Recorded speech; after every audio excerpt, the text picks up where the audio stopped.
ಎಲ್ಲರಿಗೂ ನಮಸ್ಕಾರ. ಜ್ಯೋತಿ ಕಿರಣ್ ಕ್ರಿಯೇಷನ್ಸ್ಗೆ ಸ್ವಾಗತ.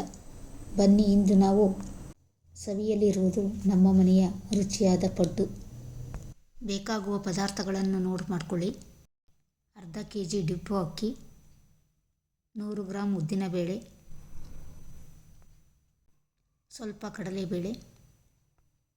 ಅಕ್ಕಿ, ಕಡಲೆಬೇಳೆ, ಉದ್ದಿನಬೇಳೆ ಇವುಗಳಿಗೆ ಸ್ವಲ್ಪ ನೀರು ಹಾಕಿ ಚೆನ್ನಾಗಿ ತೊಳೆದು ಸ್ವಲ್ಪ ನೀರನ್ನು ಹಾಕಿ ಸುಮಾರು 8 ಗಂಟೆಗಳ ಕಾಲ ನೆನೆಯಲು ಬಿಡಬೇಕು. ಬೆಳಗ್ಗೆ ಉಪಹಾರಕ್ಕಾಗಲಿ ಸಂಜೆ ತಿಂಡಿಗಾಗಲಿ ಎಲ್ಲರಿಗೂ ಇಷ್ಟವಾಗುವ ತಿಂಡಿ ಇದು.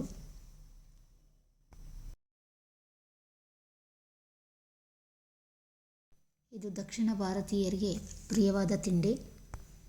ಸಾಮಾನ್ಯವಾಗಿ ದೋಸೆ ಹಿಟ್ಟಿನಿಂದ ತಯಾರಿಸುವ ರುಚಿಕರವಾದ ಬೆಳಗಿನ ಉಪಹಾರ.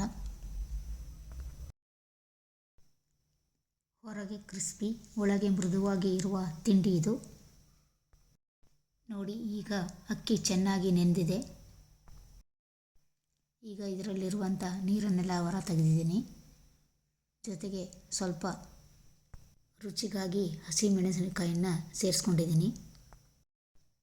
ಒಂದು ಮಿಕ್ಸಿ ಜಾರಿಗೆ ನೆನೆಸಿದ ಅಕ್ಕಿಯನ್ನು ಹಾಕಿ ಸ್ವಲ್ಪ ನೀರು ಸೇರಿಸಿ ಚೆನ್ನಾಗಿ ರುಬ್ಕೊಂಡಿದ್ದೀನಿ. ಹಿಟ್ಟು ತುಂಬ ಗಟ್ಟಿನೂ ಇರಬಾರ್ದು, ತುಂಬ ತೆಳುವಾಗಿ ಇರಬಾರ್ದು. ಆ ರೀತಿ ಎಲ್ಲ ರುಬ್ಕೊಂಡು ಒಂದು ಪಾತ್ರೆಗೆ ಹಾಕಿದ್ದೀನಿ. ನಂತರ ಸ್ವಲ್ಪ ಉಪ್ಪು ಸೇರಿಸಿ ಚೆನ್ನಾಗಿ ಮಿಕ್ಸ್ ಮಾಡಿ ಒಂದು ತಟ್ಟೆಯನ್ನು ಮುಚ್ಚಿ ಹಿಟ್ಟು ಚೆನ್ನಾಗಿ ಉಬ್ಬಲಿ ಅಂತ ಸ್ವಲ್ಪ ಬಿಸಿ ಇರುವ ಪ್ರದೇಶದಲ್ಲಿ ಇಟ್ಟಿದ್ದೀನಿ. ಸುಮಾರು 6 ರಿಂದ 8 ಗಂಟೆಗಳ ಕಾಲ ಹಿಟ್ಟು ಹೀಗೆ ಇರಬೇಕು. ನಂತರ ಅದನ್ನು ಉಪಯೋಗಿಸ್ಬೋದು. ಯಾವುದೇ ಸೋಡಾ ಹಾಕೋದು ಬೇಡ. ಆ ರೀತಿ ಚೆನ್ನಾಗಿ ಹಿಟ್ಟು ಉಬ್ಬಿರುತ್ತೆ. ನಂತರ ಹಿಟ್ಟಿಗೆ ಸಣ್ಣಗೆ ಕತ್ತರಿಸಿದ ಸಬ್ಬಸಿಗೆ ಸೊಪ್ಪು, ಕತ್ತರಿಸಿದ ಈರುಳ್ಳಿ, ಸಣ್ಣಗೆ ಕತ್ತರಿಸಿದ ಕೊತ್ತಂಬರಿ ಸೊಪ್ಪು ಮತ್ತು ಕರಿಬೇವಿನ ಸೊಪ್ಪು, ಸ್ವಲ್ಪ ಜೀರಿಗೆ, ಸ್ವಲ್ಪ ಕಡಲೆಬೇಳೆಯನ್ನು ಹಾಕಿ ಚೆನ್ನಾಗಿ ಮಿಕ್ಸ್ ಮಾಡಬೇಕು.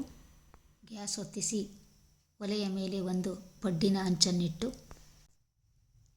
ಹೆಂಚು ಬಿಸಿಯಾದ ನಂತರ ಹೆಂಚಿನ ಕುಳಿಗಳಿಗೆ ಸ್ವಲ್ಪ ಎಣ್ಣೆಯನ್ನು ಹಾಕಿ ಒಂದು ಚಮಚದ ಸಹಾಯದಿಂದ ಕುಳಿಗಳಿಗೆ ಸ್ವಲ್ಪ ಸ್ವಲ್ಪವೇ ಹಿಟ್ಟನ್ನು ಹಾಕಿ ಮೇಲೆ ಸ್ವಲ್ಪ ಎಣ್ಣೆಯನ್ನು ಹಾಕಿ ಒಂದು ತಟ್ಟೆಯನ್ನು ಮುಚ್ಚಿ 2 ರಿಂದ 3 ನಿಮಿಷ ಚೆನ್ನಾಗಿ ಬೇಯಲು ಬಿಡಬೇಕು.